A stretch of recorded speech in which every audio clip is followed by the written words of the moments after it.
오늘 나라와 교회를 위한 9시 기도해 주시는 하나님의 말씀은 시편 23편의 말씀입니다. 여호와는 나의 목자시니 내게 부족함이 없으리로다. 그가 나를 푸른 풀밭에 누이시며 쉴만한 물가로 인도하시는도다. 내 영혼을 소생시키시고 자기 이름을 위하여 의의 길로 인도하시는도다. 내가 사망의 음침한 골짜기로 다닐지라도 해를 두려워하지 않을 것은 주께서 나와 함께 하심이라. 주의 지팡이와 막대기가 나를 안위하시나이다. 주께서 내 원수의 목전에서 내게 상을 차려주시고 기름을 내 머리에 부으셨으니 내 잔이 넘치나이다. 내 평생의 선하심과 인자하심이 반드시 나를 따르리니 내가 여호와의 집에 영원히 살리로다. 시편 23편이 많은 사람들에게 사랑을 받는 이유는 두 가지 이유 때문일 것입니다. 첫째로 다윗이 목자로서 이 경험했던 다양한 경험, 양을 치면서 체험한 목자와 양의 관계가 하나님과 우리 개개인의 삶과의 관계를 너무나 잘 보여주고 있기 때문입니다. 두 번째 이유는 다윗이 한 인간으로서 경험한 인생의 다양한 경험이 우리의 인생의 어린 시절부터 노년에 이르기까지의 인생의 모습을 그리는 것일 수도 있습니다. 또한 한 인생의 한 기간에 다양한 고난을 겪으면서 경험했던 그 다윗의 체험이 우리가 고난당하고 재난 속에 있는 우리의 형편을 너무나 잘 묘사하고 있는 것이기 때문입니다. 다윗은 담대하게 이렇게 고백합니다. 여호와는 나의 목자시니. 하나님이 우리의 인생의 목자가 되신다는 것, 이 한 가지만 깨달아도 우리는 더 바랄 것이 없는 인생이 될 것입니다. 하나님이 우리의 목자시라는 것은 우리가 그분의 양이라는 뜻입니다. 2절의 말씀을 보면은 그가 나를 푸른 풀밭에 누이시며 쉴만한 물가로 인도하시는도다. 3절의 말씀입니다. 내 영혼을 소생시키시고 자기 이름을 위하여 의의 길로 인도하시는도다. 푸른 풀밭과 쉴만한 물가로 목자의 인도를 따라 가는 양떼 가운데 때로 발을 헛디뎌 그 구릉 언덕에서 구르는 양들이 종종 있습니다. 그래서 목자는 얼른 그 길을 잃어버리고 어딘가에 굴러떨어진 양을 찾아서 다시 소생시켜 주어야 합니다. 그리고 그를 올바른 길로 인도해야만 하는 것입니다. 4절의 말씀을 보면 내가 사망의 음침한 골짜기로 다닐지라도 해를 두려워하지 않을 것은 주께서 나와 함께 하심이라.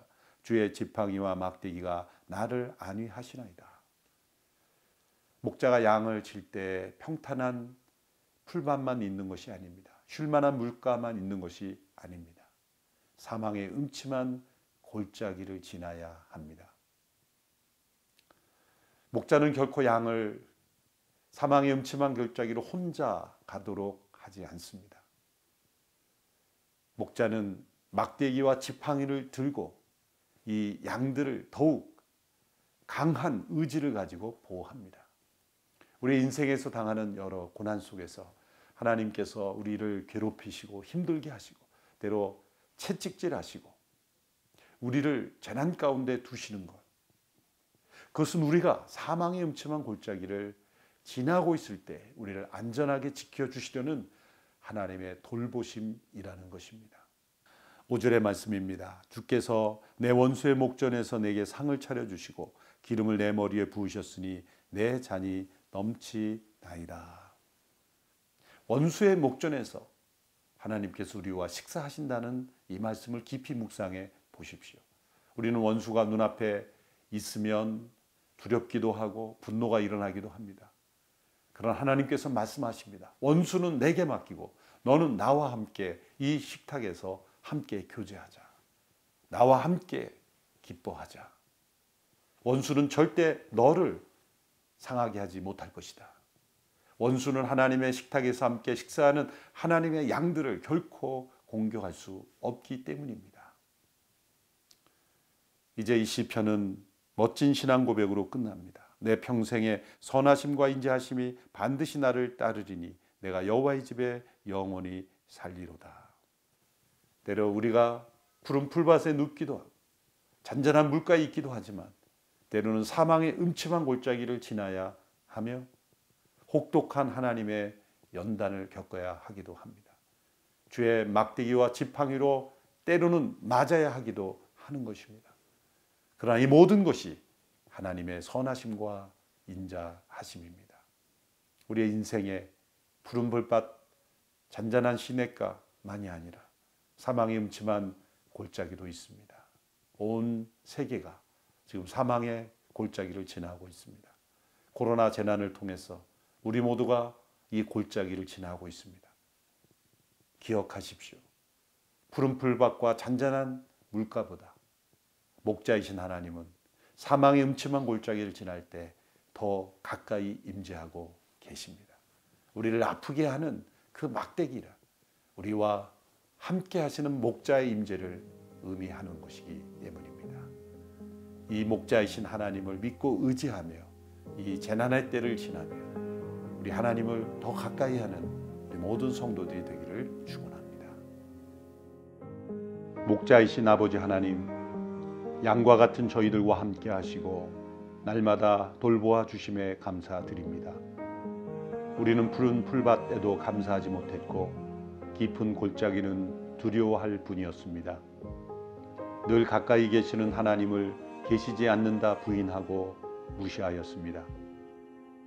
하나님께서는 넘어지고 쓰러진 우리를 다시 일으켜 소생시켜 주십니다. 때로 막대기로 때려서라도 의의 길로 걸어가도록 이끄십니다. 한 치 앞도 볼 수 없는 우리의 어두운 눈으로 미래를 열어갈 수 있다고 교만했습니다. 우리는 그저 목자이신 하나님과 동행하며 한 걸음씩 걸어갈 수밖에 없음을 고백합니다. 이 땅은 심각한 원수의 공격 앞에 무너지고 있습니다. 서로를 원수로 만들어가고 있기도 합니다. 목자이신 아버지 하나님, 전염병 재난으로 인하여 모두가 흔들리고 있는 이때에 사랑하시는 양을 보호하시고 기름 부으시는 목자의 손길을 경험하기를 원합니다. 원수의 목전에서 상을 베푸시고 이는 내 사랑하는 양이라고 외치시는 목자의 음성을 듣기 원합니다. 사망의 음침한 골짜기를 주님의 막대기를 의지하여 담대히 지나가기를 원합니다. 아무리 심각한 재난일지라도 하나님의 선하심과 인자하심을 무너뜨릴 수 없음을 믿습니다. 우리는 영원히 흔들리지 않는 아버지의 나라를 소망하며 바라봅니다. 대한민국이 이 재난을 통해 더 성숙한 사회로 변화되게 하소서. 한국교회가 이 재난을 통해 하나님께 더 가까이 나아가게 하소서. 이 재난을 통해 주의 나라가 이 땅 위에 임하게 하소서. 예수님의 이름으로 기도드립니다. 아멘.